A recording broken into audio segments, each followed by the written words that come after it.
ಸ್ನೇಹಿತರೆ ನಮಸ್ಕಾರ. Bigg Boss winner Gilli craze ಇನ್ನೂ ಕೂಡ ಕಡಿಮೆ ಆಗಿಲ್ಲ. ಟ್ರೋಫಿ ಗೆದ್ದು ಬಂದ ದಿನದಿಂದ ಗಿಲ್ಲಿ ಸಿಕ್ಕಾಪಟ್ಟೆ ಬಿಸಿಯಾಗಿಬಿಟ್ಟಿದ್ದಾರೆ. ಸಭೆ ಸಮಾರಂಭಗಳಿಗೆ ಅತಿಥಿಯಾಗಿ ಹೋಗೋದು, ಸಂದರ್ಶನಗಳಲ್ಲಿ ಭಾಗವಹಿಸೋದು, ಜೊತೆಗೆ ಇದರ ನಡುವೆ ಕಾಡ್ತಾ ಇರುವಂಥ ಅನಾರೋಗ್ಯ, ಇದರಿಂದ ಗಿಲ್ಲಿಗೆ ಸಮಯವೇ ಸಿಗದಂಥ ಪರಿಸ್ಥಿತಿ ನಿರ್ಮಾಣ ಆಗಿದೆ.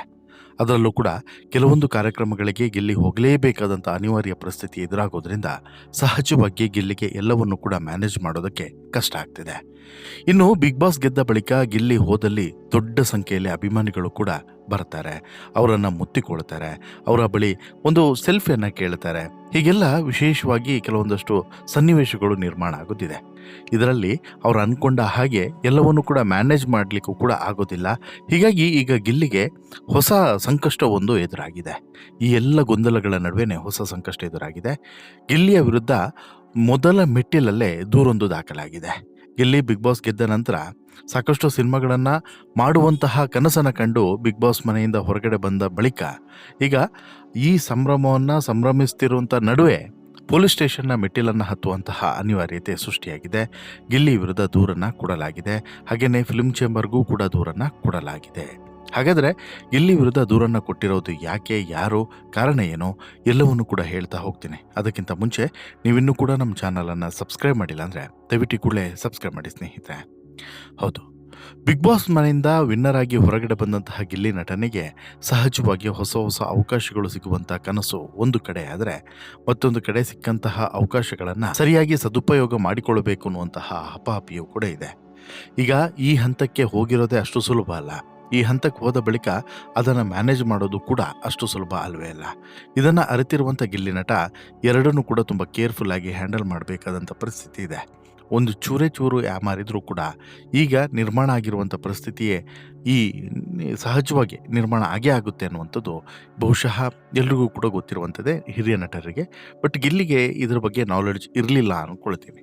ತುಂಬ ಲೈಟಾಗಿ ಕೆಲವೊಂದು ಸನ್ನಿವೇಶಗಳನ್ನು ಸ್ವೀಕರಿಸುವಂಥ ಗಿಲ್ಲಿ ಇದನ್ನು ಕೂಡ ತುಂಬ ಲೈಟಾಗಿ ಸ್ವೀಕರಿಸಿದಂಥ ಕಾರಣ ಇವತ್ತು ಫಿಲ್ಮ್ ಚೇಂಬರ್ನ ಮೆಟ್ಟಿಲನ್ನು ಹತ್ತಿ ಅಲ್ಲಿ ನ್ಯಾಯ ನಿರ್ಧಾರವನ್ನು ಮಾಡಬೇಕಾದಂಥ ಪರಿಸ್ಥಿತಿ ನಿರ್ಮಾಣ ಆಗಿದೆ. ಅದು ಕೂಡ ಮೊದಲ ಮೆಟ್ಟಿಲಲ್ಲಿ ಅನ್ನೋದು ಬೇಸರದ ಸಂಗತಿ. ಅಷ್ಟಕ್ಕೂ ಈ ವಿಚಾರ ಏನು ಅಂತೇಳಿ ಕೇಳಿದರೆ, ಸಿನಿಮಾಗಳಲ್ಲಿ ನಟಿಸೋದು ಮಾತ್ರವಲ್ಲ, ಆ ಚಿತ್ರವನ್ನು ಪ್ರಚಾರ ಮಾಡಿ ಪ್ರೇಕ್ಷಕರ ಬಳಿಗೆ ತೆಗೆದುಕೊಂಡು ಹೋಗೋದು ಕೂಡ ಕಲಾವಿದರ ಜವಾಬ್ದಾರಿ. ಸಿನಿಮಾವನ್ನು ಒಪ್ಪಿಕೊಳ್ಳುವಾಗ ಈ ಬಗ್ಗೆ ಚರ್ಚೆ ನಡೆದಿರ್ತದೆ. ಬಟ್ ಅಗ್ರಿಮೆಂಟ್ನಲ್ಲೂ ಕೂಡ ಕೆಲವೊಂದಷ್ಟು ಜನ ಇದನ್ನು ಕೂಡ ಮೆನ್ಷನ್ ಮಾಡಿರ್ತಾರೆ. ಬಟ್ ಇಲ್ಲಿ ಗಿಲ್ಲಿ ತಮ್ಮದೇ ಆದಂತಹ ಸಿನಿಮಾ ಪ್ರಚಾರಕ್ಕೆ ಬರಲಿಲ್ಲ ಅನ್ನುವಂಥ ಆರೋಪ ಈಗ ಎದುರಿಸುವಂಥ ಪರಿಸ್ಥಿತಿ ನಿರ್ಮಾಣ ಆಗಿದೆ. ಗಿಲ್ಲಿ ನಟನೆಯ ಸರ್ಕಾರಿ ಶಾಲೆ H8 ಅನ್ನುವಂಥ ಸಿನಿಮಾ ಈ ವಾರ ತೆರೆಗೆ ಬಂದಿದೆ. ಆದರೆ ಇದು ಸಾಕಷ್ಟು ಜನರಿಗೆ ಗೊತ್ತೇ ಆಗಲಿಲ್ಲ. ಈ ಸಿನಿಮಾ ಬಂದಿದೆ ಅನ್ನುವಂಥ ವಿಚಾರ ಬಹುಶಃ ಸಾಕಷ್ಟು ಜನರಿಗೆ ಸಹ ನಮಗೂ ಕೂಡ ಗೊತ್ತಿರಲಿಲ್ಲ ಅನ್ನೋದನ್ನು ನಾವಿಲ್ಲಿ ಬಾಯ್ಬಿಟ್ಟು ಹೇಳಲೇಬೇಕು. ಗುಣ ಹರಿಯಬ್ಬೆ ಅನ್ನೋರು ಸರ್ಕಾರಿ ಶಾಲೆ H8 ಚಿತ್ರವನ್ನು ನಿರ್ದೇಶನ ಮಾಡಿದ್ದಾರೆ. ಗಿಲ್ಲಿ ಬಿಗ್ ಬಾಸ್ ಮನೆಗೆ ಹೋಗುವಂಥ ಮುನ್ನ ಕೆಲವು ಸಿನಿಮಾಗಳಲ್ಲಿ ನಟಿಸಿದ್ರು. ಅದರಲ್ಲಿ ಇದು ಕೂಡ ಒಂದು ಅನ್ನೋದನ್ನು ಗಮನಿಸಬೇಕು. ಸರ್ಕಾರಿ ಶಾಲೆಯ ಸುತ್ತ ಚಿತ್ರದ ಕತೆ ಸಾಗ್ತದೆ. ರಾಘವೇಂದ್ರ ರಾಜ್ಕುಮಾರ್ ಅವರು ಕೂಡ ಚಿತ್ರದಲ್ಲಿ ಬಣ್ಣವನ್ನು ಹಚ್ಚಿದ್ದಾರೆ. ಈ ಚಿತ್ರದಲ್ಲಿ ಗಿಲ್ಲಿ ಕಾಮಿಡಿ ಪಂಚ್ಗಳಿಗೇನು ಕೂಡ ಕೊರತೆ ಇಲ್ಲ ಅನ್ನೋದು ಸತ್ಯ. ಬಿಗ್ ಬಾಸ್ ಮನೆಯಲ್ಲಿ ಗಿಲ್ಲಿ ಫೇಮಸ್ ಆಗ್ತಾ ಇದ್ದಂತೆ ಅದೇ ಕ್ರೇಜ್ ಬಳಸಿಕೊಂಡು ಸಿನಿಮಾವನ್ನು ಬಿಡುಗಡೆ ಮಾಡೋದಕ್ಕೆ ಚಿತ್ರತಂಡ ಮುಂದಾಗಿತ್ತು. ಗಿಲ್ಲಿಯನ್ನು ಹೈಲೈಟ್ ಮಾಡಿ ಟ್ರೈಲರ್ ಸಹ ಬಿಡುಗಡೆಯನ್ನು ಮಾಡಿದರು. ಆದರೆ ಚಿತ್ರದ ಪ್ರಚಾರಕ್ಕೆ ಗಿಲ್ಲಿ ಬಂದಿಲ್ಲ ಅನ್ನುವಂಥದ್ದು ನಿರ್ಮಾಪಕ ತೇಜಸ್ವಿ ಅವರ ಆರೋಪ.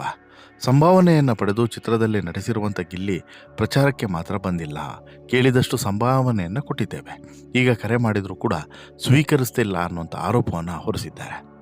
ಹಾಗಾದರೆ ಈ ಆರೋಪ ಸತ್ಯನ ಸುಳ್ಳ, ಈ ವಿಚಾರಕ್ಕೆ ಸಂಬಂಧಪಟ್ಟಂತೆ ಕ್ಲಾರಿಟಿಯನ್ನು ಕೊಡಬೇಕಾಗಿರೋದು ಗಿಲ್ಲಿ ನಟ ಮಾತ್ರ. ಆದರೆ ಪ್ರಚಾರಕ್ಕೆ ಬರೋದಿರಲಿ, ಸರ್ಕಾರಿ ಶಾಲೆ H8 ಚಿತ್ರದ ಬಗ್ಗೆ ತಮ್ಮ ಸೋಷಿಯಲ್ ಮೀಡಿಯಾ ಖಾತೆಯಲ್ಲೂ ಕೂಡ ಒಂದೇ ಒಂದು ಪೋಸ್ಟನ್ನು ಕೂಡ ಗಿಲ್ಲಿ ಹಂಚಿಕೆ ಮಾಡಿಕೊಂಡಿಲ್ಲ ಅನ್ನುವಂಥದ್ದು ನಿರ್ಮಾಪಕರ ಆರೋಪ. ಇನ್ನು ದೂರನ್ನು ಸ್ವೀಕರಿಸಿರುವಂಥ ಫಿಲ್ಮ್ ಚೇಂಬರ್ನಲ್ಲಿ ಗಿಲ್ಲಿ ಅವರನ್ನು ಕರೆಸಿ ವಿಚಾರಣೆ ನಡೆಸೋದಾಗಿಯೂ ಕೂಡ ಭರವಸೆಯನ್ನು ಕೊಟ್ಟಿದ್ದಾರೆ. ಚಿತ್ರಕಥೆ ಎಲ್ಲವನ್ನು ಕೂಡ ಚಿತ್ರಕಥೆ ಬರೆದು ನಿರ್ದೇಶನ ಮಾಡಿರುವಂತಹ ಗುಣ ಹರಿಯಬ್ಬೆ ಚಿತ್ರದ ಲೀಡ್ ರೋಲ್ನಲ್ಲಿ ನಟಿಸಿದ್ದಾರೆ.